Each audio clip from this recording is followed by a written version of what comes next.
One of the more interesting things about running a military history YouTube channel is that I hear from a wide variety of people where the perceptions of historical events come from. Not surprisingly, movies play a big role in this. One film that comes up a lot is Fury.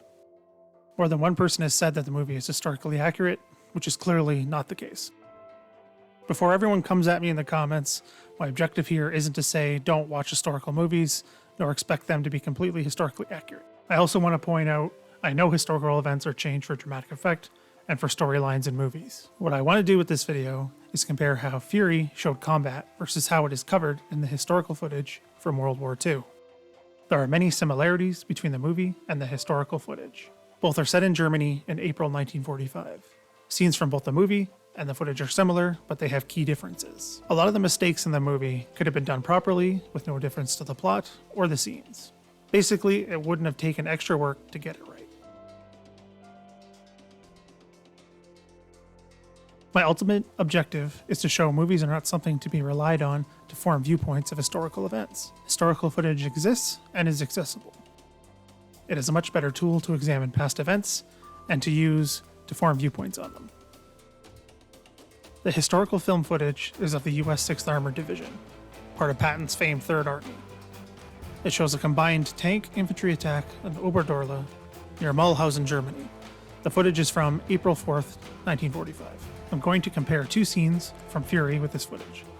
The first is an advance over open ground.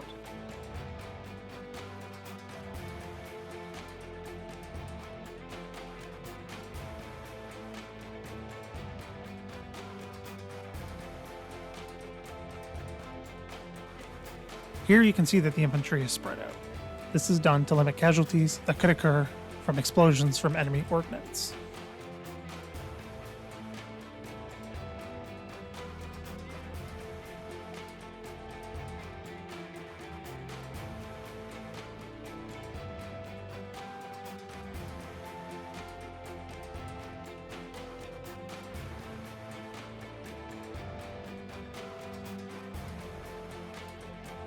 A fire burns in the town.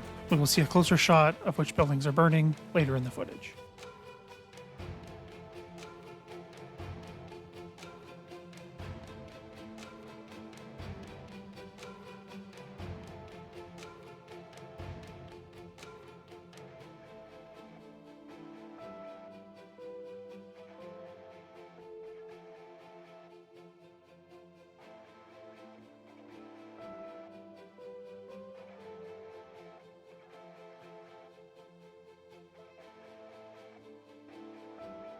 Caution is used during the advance, and the area over which the advance will take place is studied.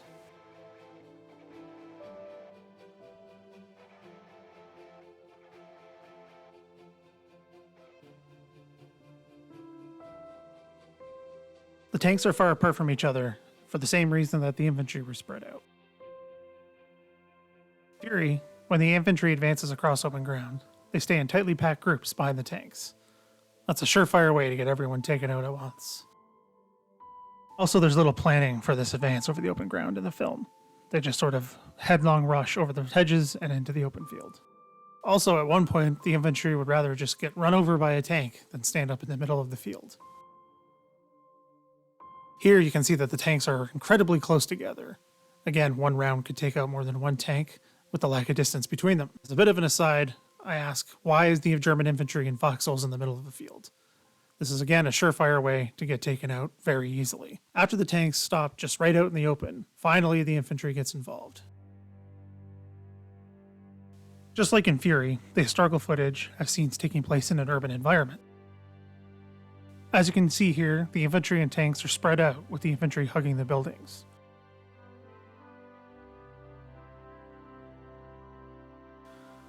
Also, the tanks don't just go around corners blindly. They stop and check for any enemy positions on the other side.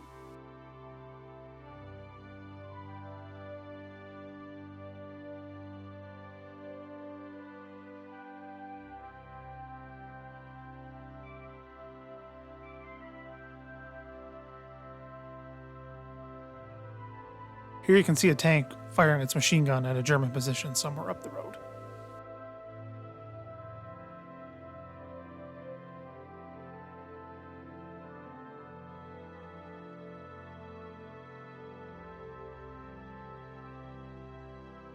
In the foreground of the shot is the victim of sniper fire, Robert Wynn.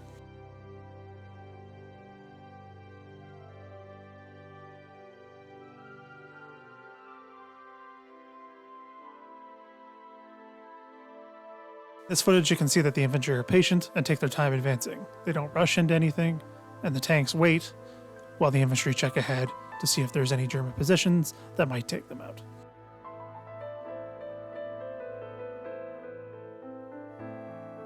Here's one of the burning buildings that we saw earlier in the footage.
As you can see here, snipers become an issue again. The troops are firing on upper windows of other buildings and working their way in to clear them of the enemy. Here you can see one firing his rifle through the front door. The pace of the urban fighting in Fury is more frantic and rushed. Once again, the infantry is bunched up behind a tank.